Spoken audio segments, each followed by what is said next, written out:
Radhe Radhe dear aspirants welcome back to our channel. तो पिला माने आपण माने समस्ते जानिछंती जे Odisha subordinate staff selection commission तरफरु फॉरेस्टर फॉरेस्ट गार्ड आउ एक्साइज कांस्टेबल नियुक्ति पई शॉर्ट नोटिस आसी सारिछि। तो आज आमे एई वीडियो रे एक्साइज कांस्टेबल कोन तार काम कोन आउ तार एलिजिबिलिटी आउ सिलेक्शन प्रोसेस विषय रे संपूर्ण डिटेल्स रे आलोचना करिवा।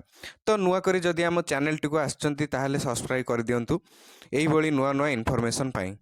एक्साइज कांस्टेबल जो 575 पोस्ट आपणकर आप्रुव होगी रही तो ये 575 पोस्ट एडवर्टाइजमेंट बाहर दिन बढ़ी के आसीपे। तो यार सिलेक्शन प्रोसेस जो प्रथम फिजिकल थिला 2011 रिक्रुटमेंट रूल अनुसार तो से या संपूर्ण रूपे चेंज कर देछि। 2023 रे एक्साइज डिपार्टमेंट रे जो अमेंडमेंट रूल आसिला तो से फिजिकल बहुत प्रकार परिवर्तन करिछि, बहुत सारा इवेंट काटी देछि। एडवर्टाइजमेंट जो बाहर आपणकर 30 डिसेम्बर 2025 रे तो से यही 2023 रिक्रुटमेंट रूल अनुसार आपणकर बाहर तो एथिरे मेल फीमेल समस्ते अप्लाई करें। तो आसतु यार सिलेक्शन प्रोसेस विषय रे संपूर्ण रूपे आलोचना करिवा। सिलेक्शन प्रोसेस रे प्रथम आसला आपणकर एलिजिबिलिटी क्राइटेरिया। क्वालिफिकेशन रे आपणकर +2 पास मागुची। या पूर्व जो 2011 रिक्रुटमेंट रूल रे 10th पास थिला तो से या चेंज करी +2 पास रखी आपड़ जेकोसी स्ट्रीम रु +2 पास करथांतु। आर्ट्स हो साइंस हो कॉमर्स हो आपड़ +2 पास करथिबा दरकार। तापरे आसला एथरे आपणकर एम्प्लॉयमेंट एक्सचेंज। तो एम्प्लॉयमेंट एक्सचेंज आपड़ जो डिवीजन बा डिस्ट्रिक्ट रे आपड़ अप्लाई करेंगे तो सही डिवीजन आउ डिस्ट्रिक्ट रे आपड़ एडवर्टाइजमेंट बाहर पूर्व नाम पंजीकरण करथिबा आवश्यक। तापरे आसला आपणकर एज एज एथिरे आपणकर मिनिममटा 21 वर्ष एवं मैक्सिममटा आपणकर ए 2023 रूल अनुसार आपणकर 32 वर्ष बयस मागुची आपणकर यूआर कैटेगरी कैंडिडेट मानन पई। एवं 5 वर्ष एज रिलैक्सेशन आपणकर एससी एसटी एससीबीसी कैंडिडेट आ ऑल वुमेन कैंडिडेट मानन पई एथिरे 5 वर्ष एज रिलैक्सेशन रहउची माने 37 वर्ष पई। तो एथरक जो 2025 अनुसार जो एज लिमिट इंक्रीज करछि 42 वर्ष पर्यंत ओडिशा सरकार हमर इंक्रीज करछंती। तो सेटा एथिरे एक्साइज डिपार्टमेंट लागू हेई पारे कि न हेई पारे। तो सेटा जेतु सेतबेले नोटिस आस्तिला कि सेटा केवल सिविल जॉब पे लागू हम, अन्य कौन डिफेन्स जॉब पे लागू हेनी। तो जेहेतु एक खाकी यूनिफॉर्म सब लागू हेनी तो सेटा फुल एडवर्टाइजमेंट आसवा दिन ही जना पड़ो जे से 32 वर्ष मैक्सिमम एज रखी कि 42 वर्ष पर्यंत एज लिमिट को इंक्रीज करछि। तो सेटा फुल एडवर्टाइजमेंट आसवा दिन ही जना पड़ो। तो आपड़ एबे पर्यंत मानिक चलते आपंकर मिनिमम एज 21 रू 32 वर्ष पर्यंत बयस एवं शिक्षागत योग्यता विषय जानले। एबे आसंतु जानिबा आर सिलेक्शन प्रोसेस। सिलेक्शन प्रोसेस रे आपण प्रथमे रिटिन टे अछि, रिटिन एग्जाम टे अछि। तापर आपणकर फिजिकल स्टैंडर्ड टेस्ट आ फिजिकल एफिशिएंट टेस्ट अछि। तापर आपणकर मेडिकल आ डॉक्यूमेंट वेरिफिकेशन हे फाइनल मेरिट बाहरिबो। तापर आपण एथिरे चाकरी पाइबे। रिटिन रे आपणकर एठी 100टा क्वेश्चन आसीबो, 120 मिनिट टाइम दबा आपणकु से। एवं नेगेटिव मार्किंग एठी आपणकर 25% अछि, माने 4टा क्वेश्चन भूल कले आपणकर गोटिए मार्क कटिबो। तो सब्जेक्ट एथिरे आपणकर जो सब आसीबो Odia, English, math, general knowledge, situational awareness, reasoning, basic computer. तो ये सब जगह आपणकर +2 लेवल रे क्वेश्चन आसीबो, +2 स्टैंडर्ड रो क्वेश्चन आसीबो। एवं क्वेश्चन सब आपणकर इंग्लिश लैंग्वेज रे आसीबो। केवल ओडियाटा केवल ओडिया लैंग्वेज रे आसीबो। एवं ओडिया को छाड़ी आउ जेतिको सब सब्जेक्ट आपण रहले से सब आपणकर इंग्लिश लैंग्वेज मोड रे आपणकर क्वेश्चन सब आसीबो। तापर रिटिन ने क्वालिफाई करथिया पिलांक भितर से 5 गुणा पिलांको फिजिकल पाई नेबो। तापर आपणकर फिजिकल स्टैंडर्ड टेस्ट और फिजिकल एफिशिएंट टेस्ट करैबो। तापर आपणकर नेक्स्ट प्रोसेस करैबो। फिजिकल स्टैंडर्ड टेस्ट रे प्रथम आपणकर आसुची हाइट वेट आउ चेस्ट।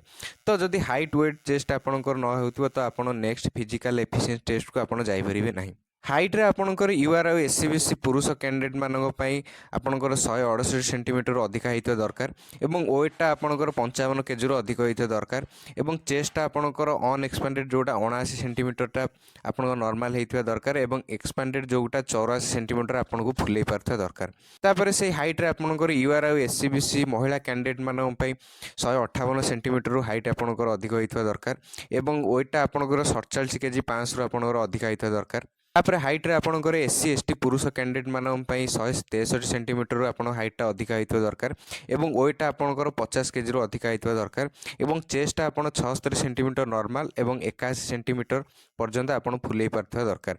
माने जोडे 5 सेंटीमीटर आपण एक्सपांड करि पारथो दरकार। तापर सेही हाइट रे आपणकर एससी एसटी महिला कैंडिडेट मानक पई आपण हाइटटा 153 सेंटीमीटर रो अधिक होइतो दरकार। एवं वेटटा आपणकर 45 केजी रो अधिक होइतो दरकार। एवं आपणकर जो चेस्टटा केवल पुरुष कैंडिडेट मानक पई अछि। तो एटा हला फिजिकल स्टैंडर्ड टेस्ट। तो फिजिकल स्टैंडर्ड टेस्ट रे जो मैंने क्वालिफाई करेंगे तो से मैंने next process physical efficient test को जीवे। तो फिजिकल एफिशिएंट टेस्ट रे जो आपणकर आगुरी 2011 रिक्रुटमेंट रूल अनुसार जो आपणकर बहुत सारा इवेंट थिला running long jump high jump cycling swimming rope climbing तो ये सब जेतिक थिला तो ये सब काटी देछि केवल आपणकर रनिंग टे आ लॉन्ग जंप टे रखिछि। तो रनिंग टे सब वर्गर पुरुष कैंडिडेट मान पे आपणकर 1600 मीटर रखिछि 7 मिनिट भितर आपन क्लियर करिया पड़ियो एवं लॉन्ग जंप टे आपणकर सब वर्गर पुरुष कैंडिडेट मान पे जोटा कि 3.66 मीटर माने आपणकर 12 फुट आपनको 3टा चांस भितर क्लियर करिया पड़ियो। महिला कैंडिडेट मान पे आपनको से रनिंग टे रखिछि सब वर्गर महिला कैंडिडेट मान पे 1600 मीटर आपनको 9 मिनिट भितर क्लियर करिया पड़ियो एवं लॉन्ग जंप टा आपणकर महिला कैंडिडेट मान पे जोटा 2.75 मीटर जोटा आपणकर 9 फुट एटा आपनको 3टी चांस भितर क्लियर करिया पड़ियो। जे माने फिजिकल क्लियर करिवे तो तापर से माने नेक्स्ट प्रोसेस मेडिकल को जिवे। तो मेडिकल आपणकर एथिरे नॉर्मल रखिछि आपणकर डिस्ट्रिक्ट कांस्टेबल लेवल रो मेडिकल। तो मेडिकल जे दे देखंतु एठी knock knee bow leg flat foot varicose vein squint eyes poor vision colour blindness inability to flex fingers तो यही सब जो नॉर्मल आपनकर मेडिकल रहइबो तो सब डिस्ट्रिक्ट कांस्टेबल मेडिकल भलिया तो मेडिकल आपनको ओरी हेबा आवश्यक नाही। तापर एठी आपनकर बोनस मार्क देछि बोनस मार्क जे मानकर एनसीसी बी सर्टिफिकेट थिबो से मानको 1 मार्क मिलियो तो जो मानकर एनसीसी सी सर्टिफिकेट थिबो से मानको 2 मार्क मिलियो। तापर आपनकर डॉक्यूमेंट वेरिफिकेशन हो डॉक्यूमेंट रे आपनकर नॉर्मल देछि आपनकर +2 सर्टिफिकेट आपनकर date of birth certificate caste certificate educational qualification certificate जो मानकर स्पोर्ट्स अछि से स्पोर्ट्स सर्टिफिकेट देबे एनसीसी सर्टिफिकेट जो माने एनसीसी पे अप्लाई करथिबे बोनस मार्क पे तो से माने एनसीसी सर्टिफिकेट देबे एक्स सर्विसमैन से मानको सर्टिफिकेट देबे। तो एतिकी होछि आपनकर सिलेक्शन प्रोसेस तो एतिकी आपनकर डॉक्यूमेंट वेरिफिकेशन परे आपनकर बोनस मार्क सब आड ही फाइनल मेरिट लिस्ट बाहरिबो तापर आपण माने एथिरे चाकरी पाइबे। तो तापर आमे जानिबा ए जो एक्साइज कांस्टेबल रहिले एक्साइज डिपार्टमेंट तो यार काम कोन तो एक्साइज डिपार्टमेंट माने ये जो अबकारी विभाग रहिले तो एमानकर काम होची सब ये जो आपनकर इलीगल वाइन सब बिक्री होची इलीगल वाइन सब चालान होची तो जो अवैध मद सब आपनकर तयारी होची जो आपनकर हांडिया महुआ एगुरा सब धरिबा एवं जो आपनकर इलीगल मद गाड़ी बा चोरा चालान होची मद गोदाम सब तो ताकू सब आपनकर रेड मारिबा तापर आपनकर जो गाँ जंगल गाँ गहली जो आपनकर इलीगल सामग्री सब जबत करिबा जो आपनकर गंजे ही जाऊ ड्रग्स ही जाऊ एगुरा सब आपनकर जो रेड मारिबा सर्च करिबा एवं सब बार वाइन शॉप लिक्वर शॉप रो सब लाइसेंस चेक करिबा से माने नियम मानुछंती नै से सब को आपनकर देखिबा।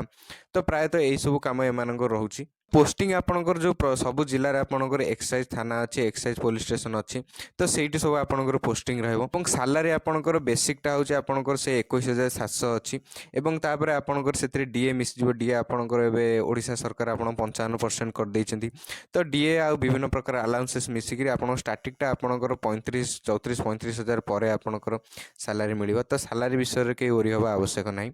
तो ये तो थिला संपूर्ण डिटेल्स। तो आउ जदि भी किसी डाउट थाए आम कमेंट बॉक्स रे कमेंट करेंगे और आम चैनल टी को सब्सक्राइब करी वीडियो टी को लाइक और शेयर करेंगे। धन्यवाद।